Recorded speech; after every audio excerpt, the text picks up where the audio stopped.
Good morning, grade 6 pupils, and to all Valenzuelanos out there. How are you doing? I hope everyone is doing fine. Are you ready to explore and discover new learnings?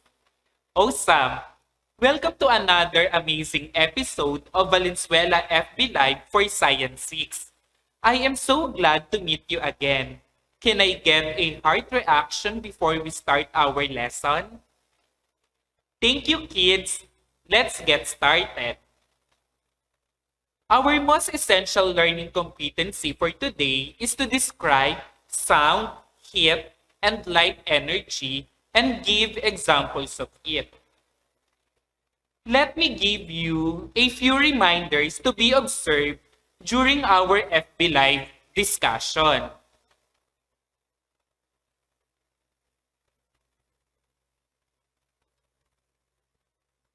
Type your real name and school name. Listen carefully and jot down notes. Respect everyone's view online. Don't send stickers. Don't use foul words. And don't play games or watch TV. Since everything is set and clear to you, we may now start our today's discussion. Are you excited? If yes, click the thumbs up button in the comment section. Last time, we discussed about friction. What is this friction? It is a force that opposes motion between two touching together. It can be static or kinetic. How do they differ from one another? Static friction is a friction that prevents an object from moving against the surface, while kinetic friction is the force acts between moving surface. Now, there are several kinds of friction, and these are rolling friction, sliding friction, and fluid friction. And to make our lesson more exciting and enjoyable, kindly guess the unknown pictures by combining the picture clues. Just type your answer in the comment section if you already know the answer. Our first picture is this. Just combine the two pictures to guess the unknown pictures, grade 6. Very good. The answer is headphone. How about for number 2? Awesome. The answer is microwave. Next.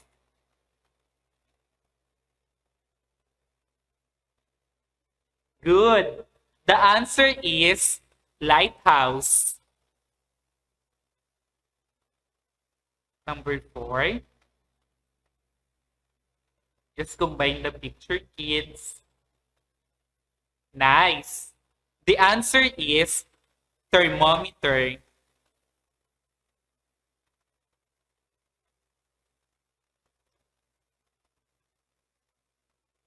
Very good. The answer is flashlight.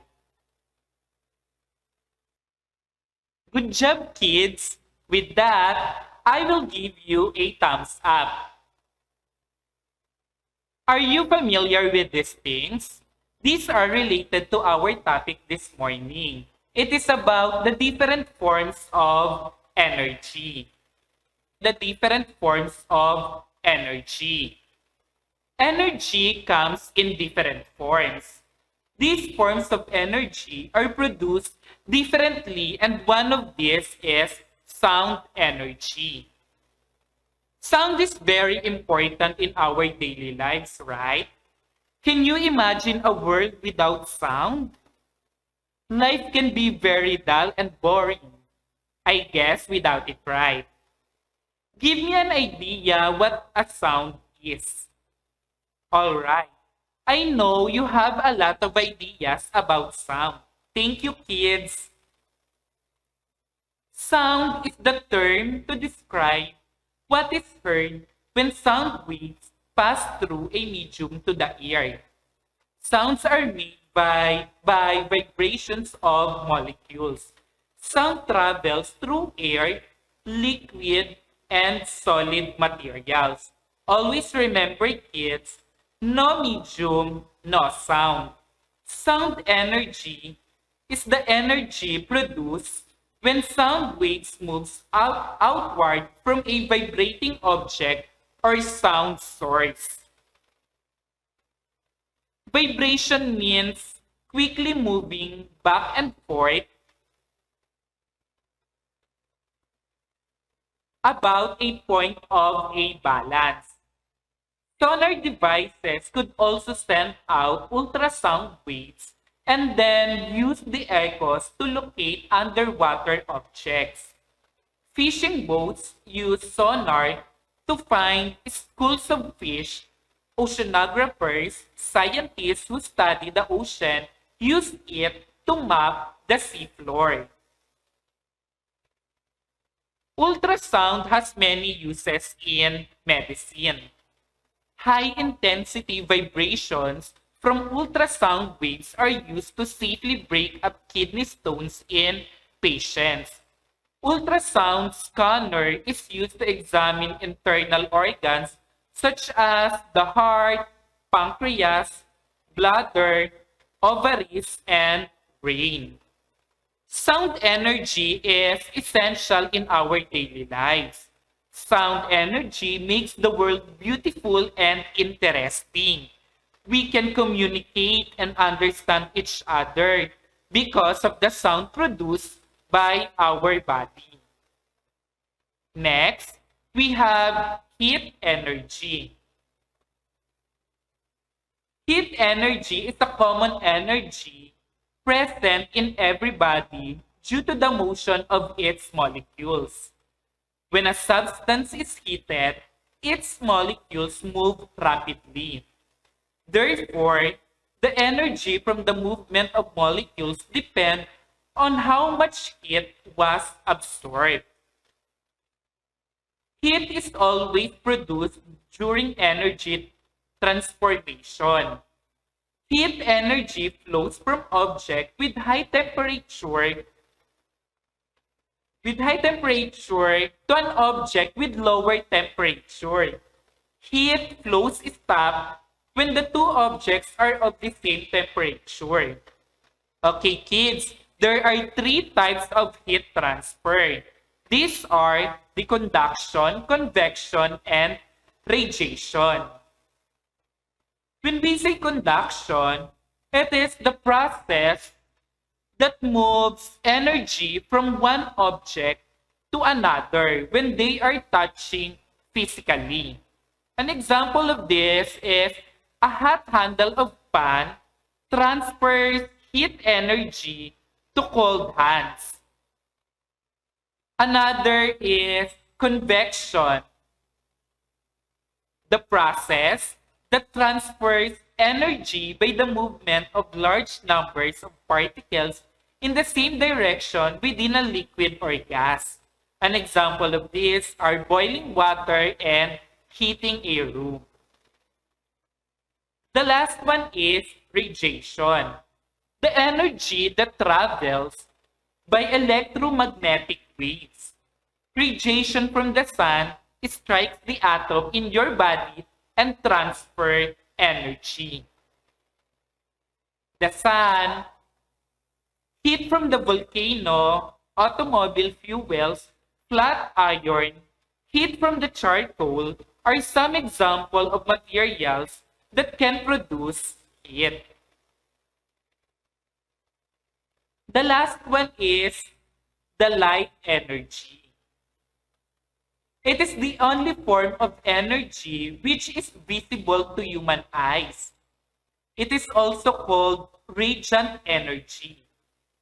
Light energy is a kind of kinetic energy. Light energy travels in the form of electromagnetic wave. It can travel through space where there is no air. It travels in a straight line called rays. Light energy is very quick and travels faster than anything. The types of light energy are visible light, which can be seen by the naked eye. The primary source of visible light is the sun. It can also be emitted by the lantern, light bulbs, flashlight, and many others. Next is infrared light, which emits heat. It is used to switch on your television with remote since infrared waves travel from your remote to the TV. Third is X-rays and ultraviolet light. These are short light waves used by doctors to take photographs inside our body to find out fractures on our bone. Even dentists use X-rays to check the depth of tooth decay. Fantastic kids! Now, after discussing everything, I want you to click the like button in our comment section if you already understood the lesson for the day. Do you have any questions? Please reserve your questions for the follow-up discussion tomorrow. Further activity about the different forms of energy we're going to discuss by your science teacher. Grade 6. Do not forget to attend your follow-up discussion tomorrow. To end our journey for today's learning, let us sum up the topic that we discussed. We agree in the rules and regulations during our FB Live discussion. Friction is a force that opposes motion between two touching together. Earworm syndrome is a memorable piece of music or saying that continuously occupies a person's mind even after it is no longer played or spoken about. Sounds are made by vibrations of molecules. Sound travels through air, liquid, and solid material. Heat energy is the common energy present in every body due to the motion of its molecules. Light energy is the only form of energy which is visible to human eyes. For our evaluation for today, I want you to choose the letter of the correct answer. Please type your answer in the comment section or write your answer in a piece of paper. Number 1, it is the term to describe what is heard when sound waves pass through a medium to the ear.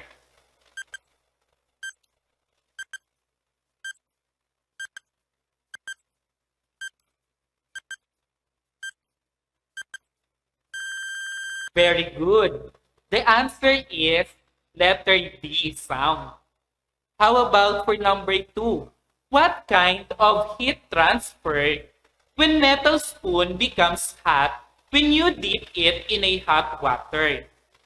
Is it A, conduction, B, convection, C, radiation, or D, vibration?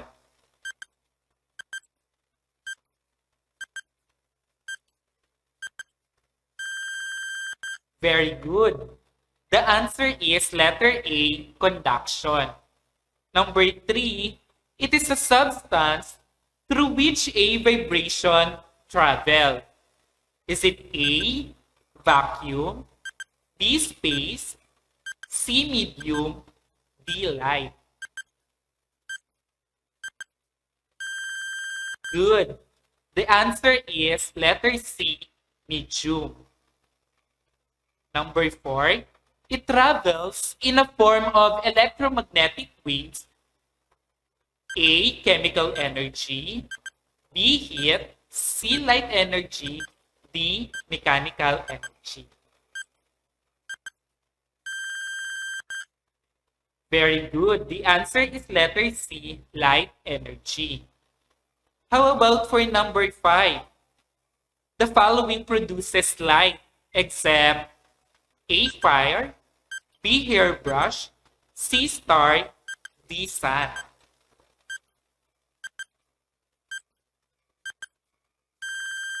Great. The answer is letter B, hairbrush. Good job, kids. It seems that you already understood our lesson for today. You can now answer evaluation on our science learning packet for follow-up learning. There are different things that found in your house that produce sound, heat, and light energy. For your assignment, write at least 5 examples of it. Okay, kids, do not hesitate to ask your science teacher if you want to clarify something regarding in our lesson. We are done with our science lesson, kids. You did a great job for today, kids. With that, I must say that you are all super science. Before I end, let me remind you of this wonderful quote. Most people do not listen with the intent to understand. They listen with the intent to reply. By Stephen Covey. Tune in for more fun and exciting science lesson here in Valenzuela live stream Science 6 group. Again, I am Sir Winston M. Retiro from Karuhatan East Elementary School. See you next time. Thank you for watching, kids. Wear your mask, wash your hands regularly, stay home, and stay safe. Have a great day. Bye.